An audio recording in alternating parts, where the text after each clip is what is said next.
You know, there's no turn it on here, turn it off here. It's just 110% at all times. You know, if I burn out, I burn out. Pierce had it poked away, stolen by Jordan. Lojas down on the floor. It's loose to Humphries. 4 to shoot. Humphries 3 in it. You like the idea. Jordan coming up with the steal. Oh, look again. at that. The 40-year-old dives to the heart. To have a long career, that's the goal, to be in the league for 20 years. That's the goal. And it's just basketball. At the end of the day, it's just basketball. It's all about winning championships and winning. Hello? You play to win the game. You don't play to just play it. Kevin Durant went on LeBron's podcast and dropped a comment that crossed the line nobody thought he'd touch. And the wild part, LeBron sat there cracking up like it was the best joke he'd heard all week. They really acted like they could slide a shot and Michael Jordan's legacy past the world without anyone checking them. But the reaction snapped back fast and loud. 10, 12 years in, I got 4 MVPs and 4 championships. Like, but do I still want to do this? You know what I'm saying? You know how hard it is. Some people say, I want to go play baseball. Right? Yeah. And then I want to come back. Or some people say, I'm going to go 22 straight. Coward. Former players fired off takes. Fans were heated. And the truth about Jordan's legacy clapped back in the coldest way possible with real facts that made Durant and LeBron's little moment look messy. The whole scene unfolded on Mind the Game, LeBron's show with J.J. Redick, where the guest panel included KD and Steve Nash. You come to practice, he's on one leg. Like, he was hurt the second year, he was on one leg the whole year and played 82 games. Like, and so he practiced every day and he played every game on one leg. And so he's like, man, MJ, why don't you just sit up? How can I be the leader of the team and sit out and y'all going through all the credit? I gotta be there. This show is supposed to be basketball IQ talk from people who lived it. But somehow, it turned into a low-key gossip circle with 2 of the biggest modern stars tossing sneaky shade at the greatest player this sport has ever seen. And the way they smiled through it made the whole thing feel intentional. Durant started by talking about how long players stay in the league, how after so many years, you start asking yourself if you still want to keep going. Then he dropped the line that sent the whole internet into chaos. Durant said, some people say, I want to go play baseball. Yeah, and then I want to come back. Or some people say, I'm going to go 22 straight. The second those words left his mouth, the room froze for one beat. Twisted my ankle, and I had a teammate, David Greenwood. He says, you twist your ankle, young fella. Come over and sit with me. This is you need to. I said, no, man. I'm trying to make a name for myself. There's no way I can sit. I need to get out there and show what I'm capable of. I want to play. I want to win. I want to make an impact. Then LeBron burst out laughing. Not a little laugh, a full laugh, like he already knew exactly what KD was implying. Everybody watching knew too. Durant was taking a slick shot at Jordan, stepping away to play baseball, comparing it to LeBron grinding through over 20 straight seasons. KD was basically trying to label Jordan as someone who walked away. All right, Laker Nerd asks, why is the triangle offense less utilized in today's game? To try to run the triangle offense right now, it'd be very challenging just because how the game is played and also how defense is covering. 10 to shoot. Jake going right to the rack. No defensive communication. Why is ring culture so much more prevalent in the NBA than in other sports? While hyping up longevity, like it automatically beats greatness. Steve Nash nodded along. LeBron kept smiling. And suddenly, this wasn't hoop talk anymore. This was a whole narrative push. They were trying to flip history by acting like staying in the league forever is more impressive than dominating the league at the highest level during your prime. But here's where their whole argument falls apart. And honestly, the part they left out makes the whole exchange look heartless. Yeah, it's funny. Yeah, it's funny. Yeah, I don't know. I don't know why it's discussed so much in our sport and why it's the A-all, B-all of everything. What you just said is one of the most insanely idiotic things I have ever heard. Garth Gilmore told me one time, he played for Chicago, he said, if you expect to play a long time in this league, you better quit mopping up the floor. And I thought, well, he's crazy because that's what basketball is all about. Bird takes it away from Wilkins, goes to the floor and gets it. Gets it up ahead. Michael Jordan didn't step away in 1993 because he was bored or because the game was too easy. He didn't walk off to chase a hobby. Jordan stepped back because his father, James Jordan, was tragically killed during a robbery that summer. He was shot and left on the side of the road. That was the man who molded him, motivated him, and believed in him before the world ever knew his name. At the absolute peak of his greatness, 3 championships in a row, Michael Jordan didn't quit. He grieved. He tried to honor the dream he shared with his father, the one they spoke about for years, by stepping into professional baseball and keeping that memory alive. But you have to really play hard. Does that hurt you physically? No, because when I play hard all the time. You know, there's no turn it on here, turn it off here. It's just 110% at all times. So when Durant tosses out that line, some people play baseball with that little smirk. He's not making some clever basketball point. He's reducing one of the most painful personal chapters of a legend's life into a punchline. And that's why the whole thing hit people the wrong way. Durant wasn't being playful. He was being straight up disrespectful, turning one of the hardest moments of Jordan's life into a throwaway punchline. Asks, why is the triangle offense less utilized in today's game? To try to run the triangle offense right now, it'd be very challenging, just because how the game is played and also how defense is covering. 10 to shoot. Jake going right to the rack. No defensive communication. Why is ring culture so much more prevalent in the NBA than in other sports? And LeBron sitting there laughing made it look like he co-signed every bit of it. Neither of them mentioned the real story behind that moment. Neither acknowledged James Jordan. They just cracked their joke and moved on like nobody would call it out. Let's break down when Jordan actually stepped away from the game, because it sure wasn't after getting bounced early, losing a big series, or watching his team fall apart. Jordan stepped away after winning 3 championships in a row, a 3-repeat that lifted him to the absolute top of basketball history. He did something Magic Johnson never did. He did something Larry Bird never did. He did something Isaiah Thomas never did. 3 straight titles while carrying a level of grief most people can't even imagine.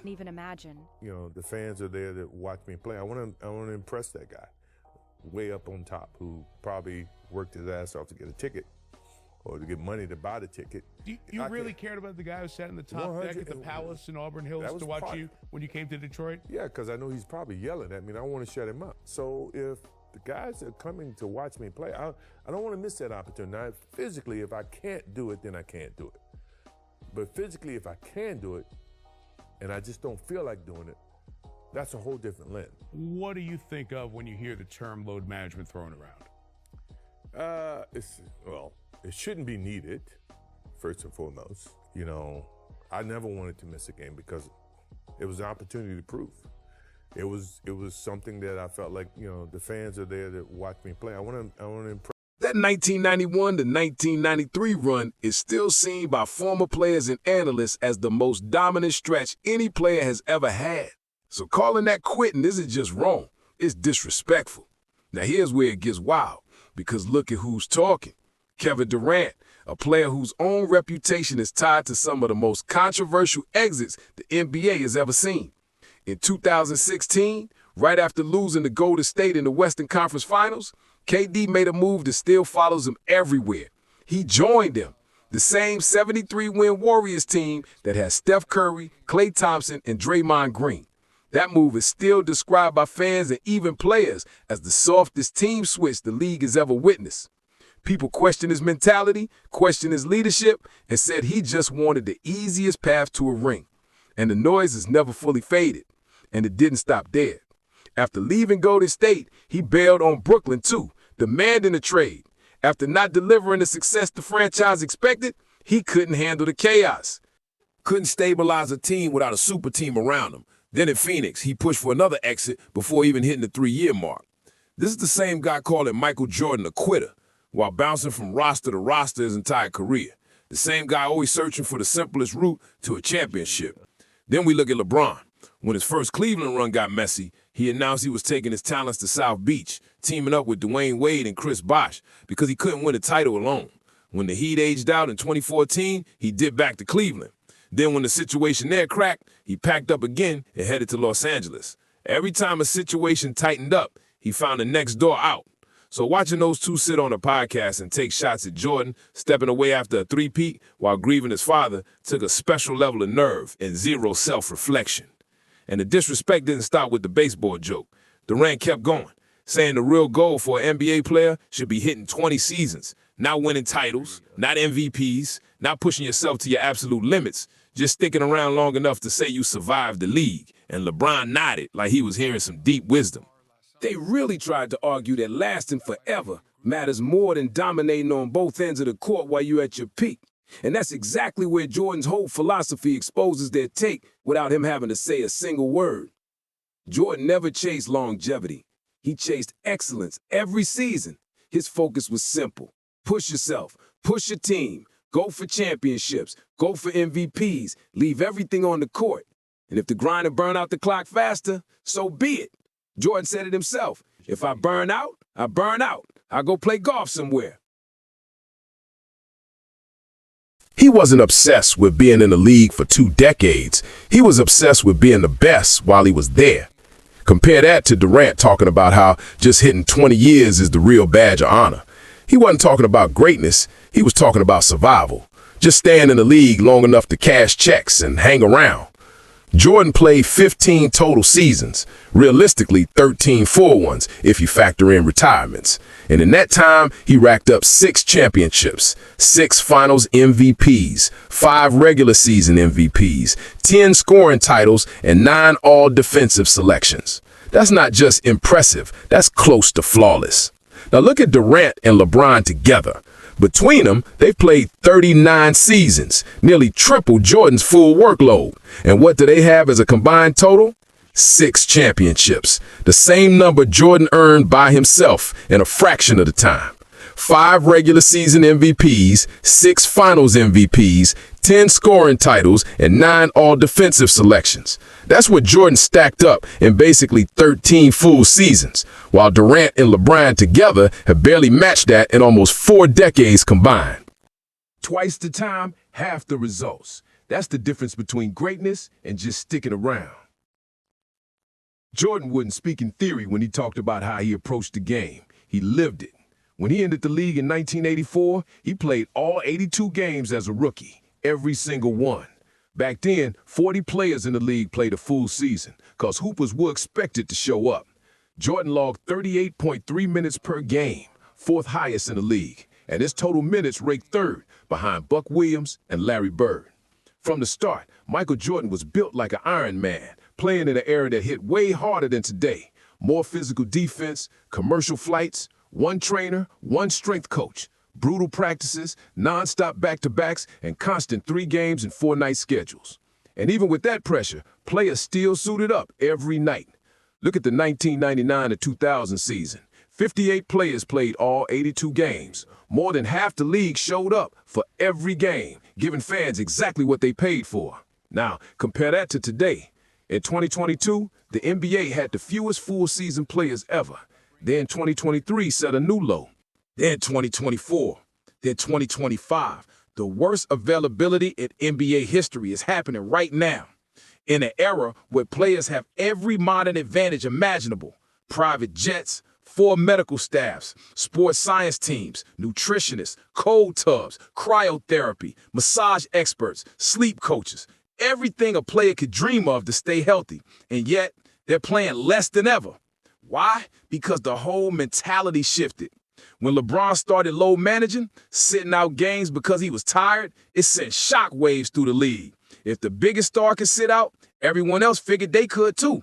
Role players rested, bench guys rested, and suddenly the whole NBA embraced the idea that nothing really matters until the playoffs. Now, we reached the point where some players sit out playoff games too, normalizing the idea that it's all right to leave fans hanging, even when those fans spent hundreds just to see their team play. Jordan broke this mindset without even naming LeBron or Durant. He talked about resting when you're not hurt, about choosing comfort over competition, and he explained exactly why he never wanted to sit out. Jordan said, "I never wanted to miss a game because it was an opportunity to prove myself. The fans are there watching. I want to impress that guy way up in the top deck who probably worked his butt off just to afford a ticket." That's the difference. Jordan respected the game and respected the people watching it. He understood being in the NBA is a privilege, not a burden. Meanwhile, LeBron has only played a full 82-game season once in over 20 years, one single time. And Durant, He's done it just 3 times in his whole career. These are the guys trying to sell longevity as some badge of honor, like showing up every once in a while is more impressive than going all out every single night.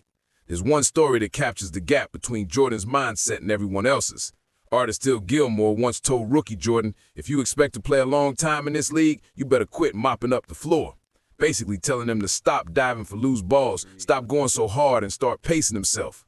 Jordan's reaction? What? He's crazy. He believed that was the whole purpose of basketball, going full force, competing at the highest level, and leaving everything out there. Jordan and Larry Bird both played under 15 full seasons, and the reason is simple. They emptied the tank nightly, diving on the floor, guarding the best player, taking hits, and pushing through bruises and fatigue without thinking about year 20. Their focus was on that game, that season, and that championship, not how long they could stretch their career. And that's why nobody questions Bird's legacy despite 13 seasons. Nobody questions Jordan's legacy despite the retirements. People only question the players who stayed longer and achieved less. When that Mind the Game episode dropped, the backlash was instant. Fans weren't buying it, former players weren't buying it, and Jordan's old teammates definitely weren't having it. Stacey King, who won 3 rings with MJ, went off on him, tearing the whole segment apart. He threw shade by calling the podcast Cry Me a River. Then he broke it down with real talk. King said great players don't have to tell people they're great. You let fans do that. You let people debate it on talk radio and podcasts. Players don't have to do that. We all know you're great. You don't have to tell us. When you start going around trumpeting that you're great and pointing out what separates you from everyone else, you already know where he was going with that. Stacey King didn't hold back for a second. He said the real problem is simple. That's why I call it the Crimea River podcast, because you just crying and moaning about what they said. And he wasn't done.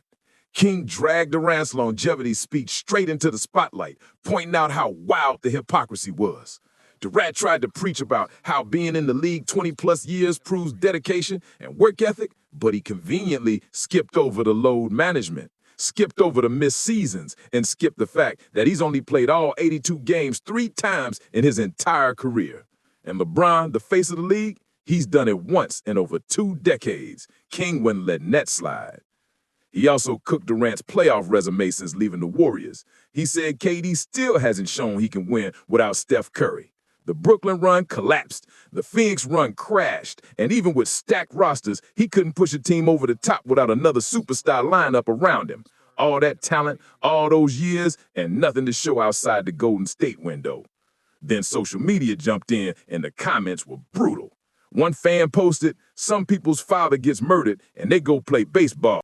Some people join a 73-win team, get caught making burner accounts, play for 3 more teams, never sniff success again, then say the goal is to play forever, not to win. Another wrote, he paused his career in the middle of a three-peat, came back and ran the league again. You can't compare anyone to his accolades. Durant hopped on Twitter, doubling down, writing, "Congrats to those people, and I'll say MJ retired twice every day for the rest of my life. What you gonna do about it?" Then he tried to defend himself by saying, today's game involves more speed, more mileage on joints, more strain. But fans weren't buying a word of it, especially fans who watched Jordan thrive in an era with hand-checking, heavy contact, and real physical defense. These fans remember Jordan playing through injuries that would sideline modern players for weeks. And that's the part Durant and LeBron don't seem to understand. When you try to drag legends down just to lift yourself up, it boomerangs back on you. It exposes your insecurities. It shows you, no, you're not on that level. So you try to shrink the standard instead of rising to it. Jordan never did that. Kobe never did that. They respected the greats before them, honored the history of the game, and built their own legends by winning, not by gossiping on podcasts about who quit and who didn't. Here's what Durant and LeBron can't wrap their heads around. Jordan's legacy doesn't need defending. It defends itself. NBC literally brought him back into the NBA fold recently, not as a player, but as an ambassador, a voice, a leader who could help repair the culture problems spreading through today's league. That alone shows how powerful his presence still is. Even now, 20 years after retiring, Jordan has more influence than LeBron and even Adam Silver. If Jordan speaks, the league listens. If he says players need to compete, need to show up, Need to respect the fans? That message hits different, and everyone knows it. That is Jordan's real answer to Durant and LeBron. Not a tweet, not a podcast rant, not a clapback. His response is the fact that he's still the standard. His response is that his name still carries the most weight in basketball.